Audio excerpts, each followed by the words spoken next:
Hai guys, selamat siang. Ini guys ya, aku tuh nggak tahu kenapa sekarang tuh aku lebih suka bukan cerita ya, ini tuh aku mencari kayak wawasan cerita yang kayaknya tuh kayak ini tuh cerita nyata ya, dan ini tuh mungkin banyak terjadi di mana-mana, cuman kitanya tuh enggak begitu nggak dengan berita dan tidak begitu mengulik kayak gitu loh guys. Nah ini tuh aku ada cerita dan mungkin cerita ini tuh ngeri ya dan bisa bermanfaat bagi kalian, dan ini akan banyak partnya, jadi untuk kalian simak terus konten aku biar kalian bisa mendapatkan part-part selanjutnya gitu guys ya. Ini tuh ceritanya kabar kayak kayak kematian yang mendadak itu loh guys. Ngeri lah pokoknya, kita mocok kayak guys ya. Mbak Anggi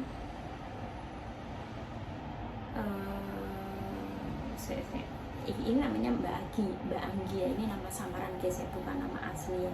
Mbak Anggi ya, kasih nama Mbak Anggi soalnya tuh sensitif banget. Aku tuh takutnya kalau aku cerita kayak gini nanti aku didatangi atau gimana, soalnya aku tuh pernah kayak gitu dan aku nggak mau gitu. Jadi Mbak Anggi telah tiada, pembuluh darahnya tersumbat. Sebuah foto jenayah istriku dikirim oleh adik iparku, di mana wajah wanita yang sangat ku cintai itu terbujur kaku dan pucat pasi.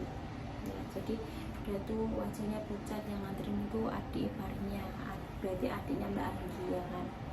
Tanganku gemetar, lutut ini seketika terasa sangat lemas, air mataku luluh lantak sebab istriku sedang dalam keadaan mengandung 3 bulan. Lagi ngandung ditewaskan, kan nggak lucu ya. Aku yang baru 2 bulan berada di perantauan pun bergegas meminta izin untuk pulang. Lebih tepatnya, aku memilih resik meskipun bos tidak mengizinkan, karena hal semacam ini katanya bisa dibicarakan tanpa harus selesai. Punya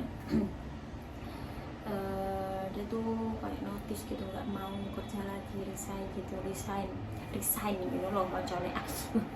Entahlah, yang jelas sekarang aku harus pulang karena kabar mendadak ini membuat duniaku seolah hancur dan runtuh seketika. Iyalah, soalnya istrinya lagi hamil ya kan, hamil 3 bulan. Tunggu aku Maida, jangan diapa-apakan dulu mbakmu, katanya si Mas Iswamnya ini. Aku akan pulang secepat mungkin dan mencari tiket penerbangan tercepat agar aku bisa segera sampai ke Jakarta. Aku membalas pesan dari Maida. Pasti mertuaku dan saudara-saudara Anggi sudah berkumpul di sana. Kenapa pembuluh darah istriku bisa tersumbat padahal ia tak mengidap penyakit apapun sebelumnya?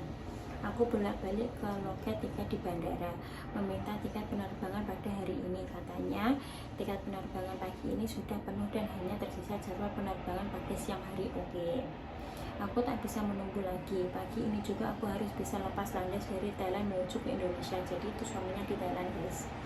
Aku menghubungi teman guru, dia mempunyai kenalan agensi travel. Aku berharap bisa membantu agar aku bisa pulang ke Indonesia pagi ini juga.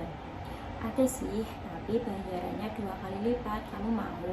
Kata temennya guys. Aku mengiyakan perkataannya. Berapapun harganya akan aku bayar. Ini selalu banget dengan masnya ini ya, karena dia mementingkan istrinya yang mungkin akan melihat istrinya yang terakhir kalinya kayak gitu.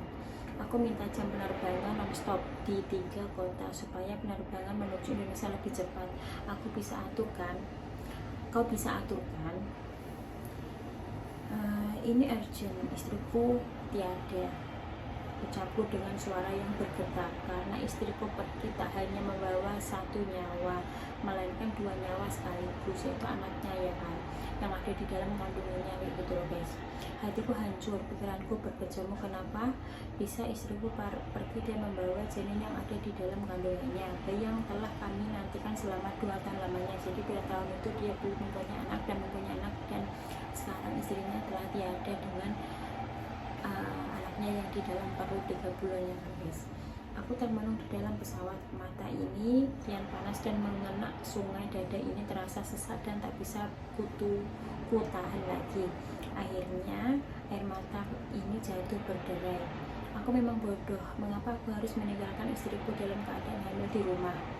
Kenapa aku harus pergi bekerja ke luar negeri hanya karena ingin menabung untuk biaya lahiran saja?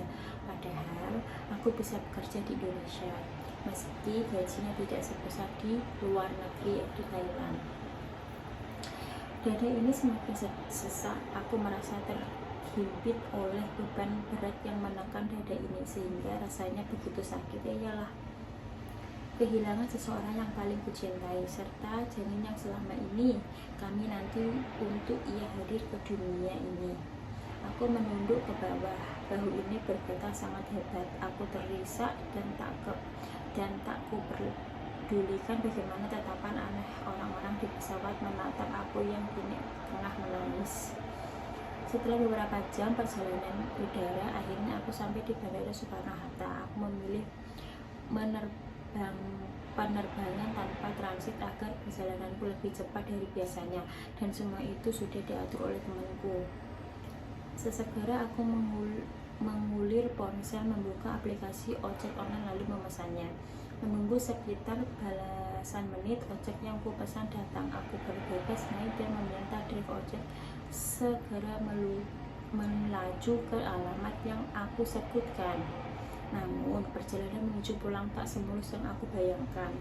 Aku harus terjebak macet di lampu merah dan menunggu jalanan lenggang kurang lebih 30 menit lamanya. Waktu semakin terulur saja, sementara pihak keluarga sudah tak bisa menunggu lagi. Mas, kalau masih lama kami akan mengambilkan jenayah Mbak Andi sekarang. Ini sudah berjam-jam kami menunggu, tidak mungkin jenayahnya dibiarkan begitu saja. Maida mengirim pesan lagi. Jantungku semakin berpacu dengan cepat. Bersabarlah, aku masih di perjalanan pulang. Kubalas sebisa mungkin, semoga saja mereka mau menunggu. Pak, apa bisa kita lewat jalur lain? Saya harus segera sampai di rumah. Saya ingin menemui jenazah istri saya untuk yang terakhir kalinya. Aku menepuk pundak sang driver. Tidak ada mas, kita sudah terjebak dalam kemacetan. Dadaku terasa nyes sekali, sebab harus diburu oleh waktu dan didesak oleh Maida. Jangan lama-lama mas, jangan sampai tetangga pada pulang karena menunggu lama sekali. Tetangga juga banyak kerjaan kalau nungguin kamu terus tapi nggak datang ya, ada para tetangga pada pulang. Nafasku semakin terasa berat. Kenapa Maida seolah memaksa dan ingin sekali menyelesaikan jenazah istriku sebelum aku datang? Masih kan curiga ya kan? Tolong sabarlah sebentar, aku akan berusaha segera pulang. Sebentar lagi aku sampai, balasku. Aku tak mengerti kenapa ia sangat memaksa. Aku hanya meminta waktu sedikit. Apakah mereka tak bisa menunggu barang sebentar saja? Aku juga suaminya, aku berhak bertemu dengan istriku untuk yang terakhir kalinya. Betul. Setelah menghadapi banyaknya drama di perjalanan, akhirnya aku sampai di halaman rumah. Bendera kuno berkibar di depan halaman rumah, membuat mata ini terasa panas dan mataku perlahan mengatur karena terhalang bulir bening yang tiba-tiba saja los dari pelupuk. Setelah membayar ongkos jalan, aku segera berlari masuk ke dalam rumah. Kusibak ke rumuran tetangga berdiri di depan. Aku masuk tanpa mengatakan sepatah kata pun. Lututku lemas, koper yang kupegang terlepas dari tangan. Aku tersunggah di samping jasad istriku. Anggi, kenapa kau pergi secepat ini? Katamu kau ingin melahirkan anak kita dan kita akan bahagia bersama. Lirikku, aku menangis di samping Senaya memeluk tubuh bisu yang tertutup kain itu dengan lembut. Lantunan doa dan surat Yasin menggema di telinga, menandakan bahwa wanita yang tengah berbaring di tengah ruangan ini memang sudah tak bernyawa. Bangun sayang, bangun. Aku mengguncang tubuh itu. Akan tetapi tidak ada respon. Perlahan aku menyeka bulir bening yang membanjir, hendak membuka kain penutup yang menutupi wajah Anggi. Seketika mertuaku datang dan duduk di samping. Jangan dibuka, Pamali, katanya. Ujarnya menahan tanganku, padahal aku ingin sekali melihat wajah istriku. Kenapa, Bu?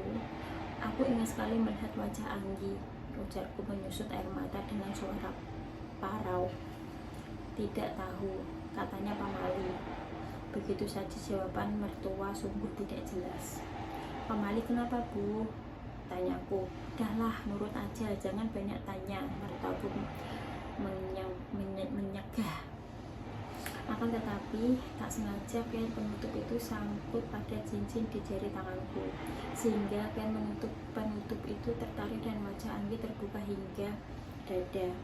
Aku yang tadi hendak berdiri pun seketika langsung menoleh ke jasad Anggi.